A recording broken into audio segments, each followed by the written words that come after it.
అందరికీ నమస్కారం.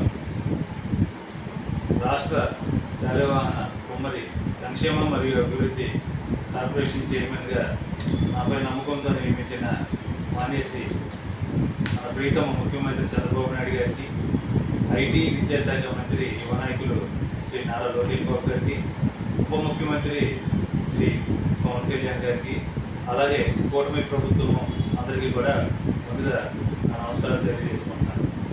మరి ఈ రోజున అమరావతిని కూటమి ప్రభుత్వం ఎంతో అద్భుతంగా శరవేగంతో పరుగులు పెట్టిస్తుంది.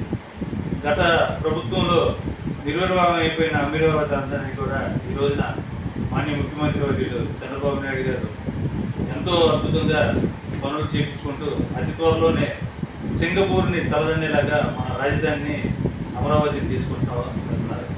అలాగే ప్రతి రాష్ట్రం నుంచి కూడా, ప్రతి జిల్లా నుంచి కూడా ఈ రోజున కూటమి ప్రభుత్వం చేసే పనులకి మరి అందరూ కూడా, ప్రజలందరూ కూడా ఎంతో సంతోషంగా ఉన్నారు.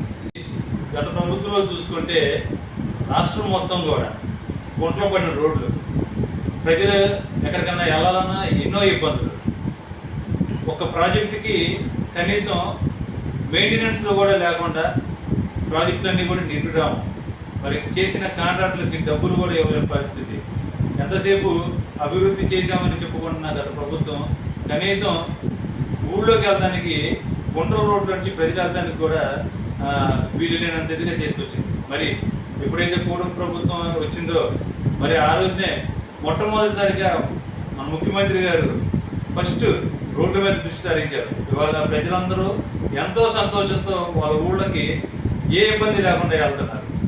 అలాగే అమరావతికి సంబంధించిన పనులన్నీ కూడా, ప్రాజెక్టులు ఏమనివ్వండి, రోడ్లు అవనివ్వండి, వేరే కార్యక్రమాలన్నీ కూడా ఇవాళ శరవేగంతో నిర్మాణం అవుతున్నాయి. మనందరం చూస్తున్నాం. అమరావతి వెళ్తే ఎంతో చక్కగా వర్క్ జరుగుతుంది. ప్రజలందరూ కూడా ఎంతో చక్కగా హ్యాపీగా ఉన్నారు. కూటమి ప్రభుత్వం ఎప్పుడైతే వచ్చిందో ప్రజలందరూ కూడా చక్కగా ఈ పాలన మీద ఉన్నారు. అలాగే చెప్పిన మాట ప్రకారం అవ్వ అమ్మలకి పొద్దున్నే వెళ్ళి 4,000 రూపాయల పెన్షన్, అలాగే సూపర్ 6 పథకంలో ఉన్న ఇవన్నీ కూడా ఎక్కడ ఏ పథకం కూడా ఆపకుండా, అంటే గత ప్రభుత్వం ఏం చేసింది, చంద్రబాబు నాయుడు గారు ఏ సంక్షేమ పథకాలు అయితే పెట్టారో అవన్నీ ఆపేసి అయ్యే సంక్షేమ పథకాలని నేను ఇస్తున్నానని చెప్పేసి చెప్పుకున్న పరిస్థితిలో ఉంది.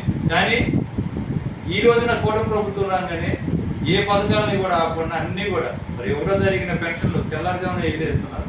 ప్రతి కార్యకర్త, తెలుగుదేశం పార్టీ కార్యకర్త, ప్రతి కార్యకర్త పొద్దున్నే వెళ్ళి వాళ్ళని చేతిలో పెన్షన్ ఇవ్వటం,